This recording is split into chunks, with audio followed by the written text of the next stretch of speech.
Well, after finishing Bolt Gun, having a blast with it, taking out a fifth mortgage on my 2003 Honda Accord to afford Space Marine minis, and then making a video on Bolt Gun, I asked what Warhammer game I should play next, and since some people suggested Mechanicus, and someone in my real life also suggested it, I dove in, and I've got some things to say about it. This is a turn-based, real-time strategy, I think. You take turns and it happens in time. Maybe not real time. You can pause it. Sometimes. Okay, I don't know. You can't alter what eventually occurs, but your choices affect what happens to you in time, like chess.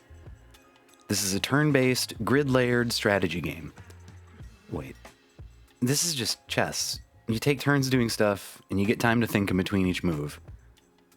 Is it chess? It's a lot like chess. But there are tech priests.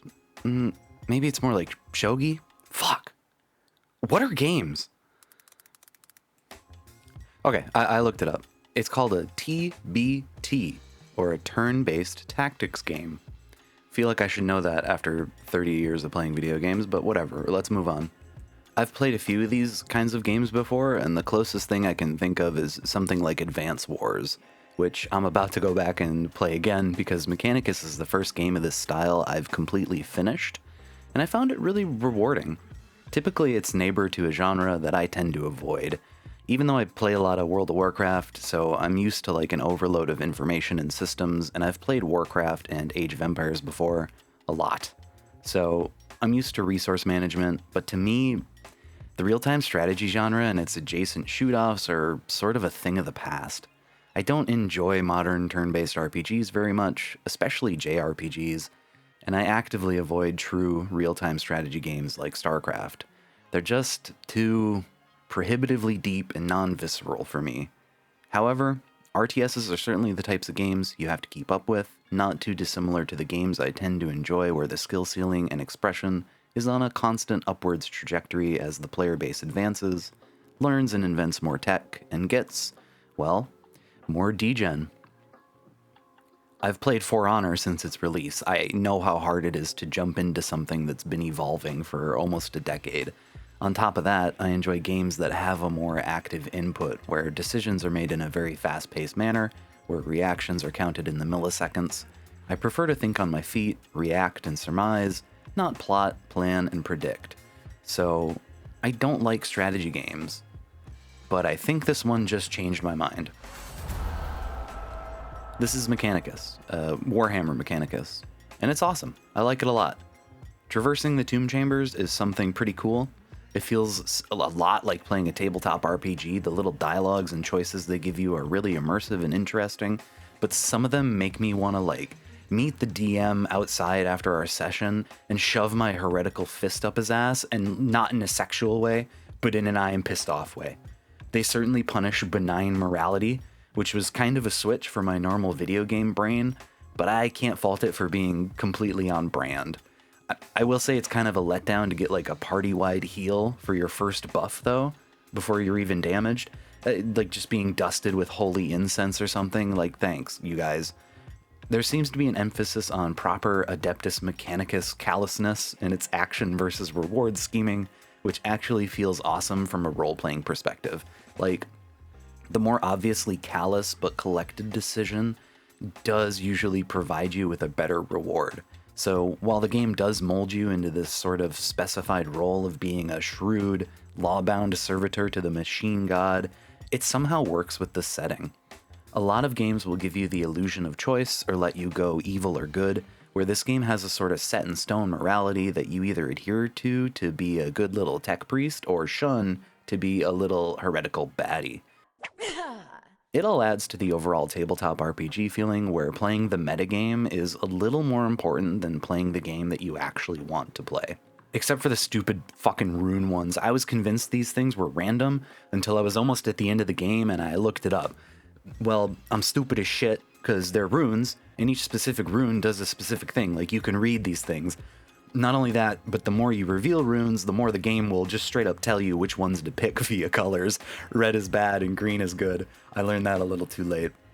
I've been playing Rudy Tooty Cowboy Shooty and rhythm games my entire life. I have no idea how these RTS things work, but I do think it's making me smarter, which feels kind of good.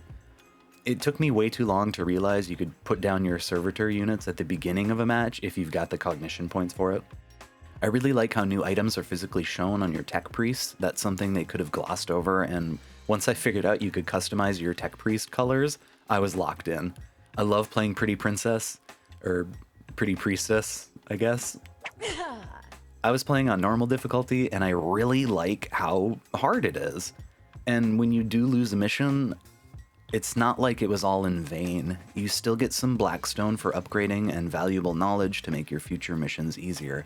It's a really rewarding push-pull of failure and success without the feeling like you're bashing your head against the wall. I can see how some people would define this style of gaming as being a bit of a slog. Battles are pretty slow, and sometimes it's like watching a train wreck in slow motion. If you make the correct amount of small mistakes, that can really cascade into an ominous and easy-to-see tragedy that you're kind of forced to play out, watching as you struggle with 0 cognition points, no healing, and 2 units fucking clinging to life. Thankfully, losing a mission isn't an end-all be-all, and I kind of compare this to failing a really long hunt in Monster Hunter. Also, and I like this, you can't just retry the mission. Once you fail the mission or pass the mission, it's gone. The story just kind of moves on, and other missions become available for you to try. But back to that word slog again, because it really does come into play. This game feels kind of sloggy. The whole thing just sort of does. This is probably just me getting used to this type of game, but something that really resonated with me in all the slogginess was the delayed gratification payoff of actually winning a good, long battle. This game makes you feel so proud when you actually make it across the finish line of a mission, and the game definitely gets easier the more you play it, whether you're adding in upgrades you've unlocked, new units, or simply that sweet, sweet meta knowledge. Like knowing when and how to use your cognition points, and come on, they really had to name it CP? That's a part of the game I've really enjoyed learning, and as you play more, it starts to become apparent how important it is to be aware and take advantage of your coggy point economy. Maybe the Adeptus Mechanicus just doesn't tickle me like a good old ass-blasting Space Marine does, but this game, I don't know, it didn't hit the same like Warhammer beats for me that Boltgun did. I like the AdMech a lot, and their crusading anti-heretical heaviness well enough, but I got kind of bored reading through the dialogue.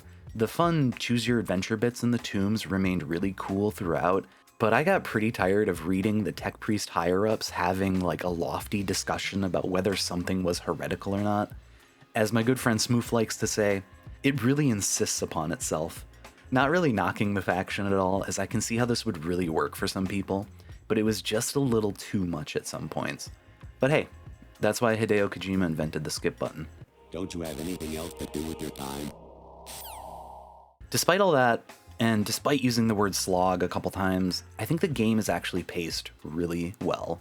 Every time I started to get noticeably bored, the game would throw a new Necron enemy at me to figure out, or an interesting map layout to battle in.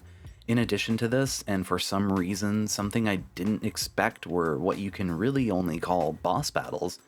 These populate the back half of the campaign and are pretty engaging and challenging. There's one really good one named Oobjao that continues to summon additional units until you kill him, and every time you kill a summoned unit, he heals himself and increases his max health. It's pretty fun to gauge what type of gimmick these bosses are going to have and adjust accordingly. It definitely provided that sort of on-your-feet thinking I was hungry for by this point in the game. I was a teensy bit let down by the ending of the game, but not in the capacity of when it arrived or the final battle. The final battle was a ton of fun and just the right amount of challenging, but when you finally kill the boss and the cutscene runs, the game just sort of ends. That is brilliant! There's no New Game Plus and no way to go back and clean up your leftover missions. I guess it fits in with the story, but for pure gameplay reasons, it feels weird to leave my tech priests and Skatari behind that I grew weirdly attached to. I would have loved to have been able to play with them some more and really push the game to see how strong I could get. So the replayability comes from starting a brand new game out on the higher difficulties. What this basically means for me is that while it's not instant replayability, I might come back in the future after I've forgotten some of the game and run through it again. I'm doing that right now with Pokemon Silver, which I haven't played since I was like 14, and I always say that it's my favorite Pokemon game, but I haven't played it in 20 years, and now that I'm playing it again, it's blowing my tits off, everybody. Holy shit. The last 3 days I've just been sitting on the couch staring at a Game Boy.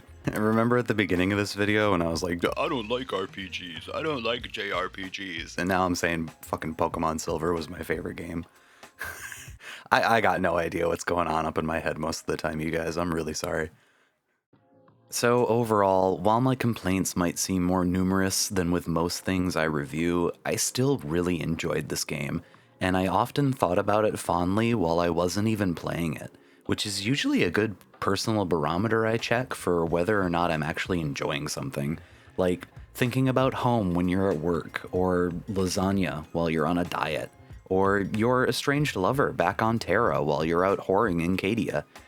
I will absolutely play through it again in the future, and I also will look further into this genre in its modern capacity. I look forward to the sequel and hope they maybe make it a little faster and easier to digest.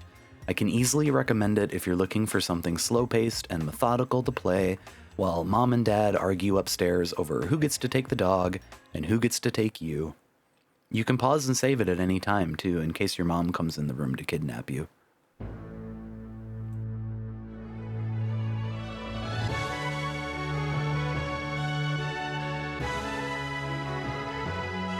Okay, thanks y'all, have a good summer, and I'll see you in the next one.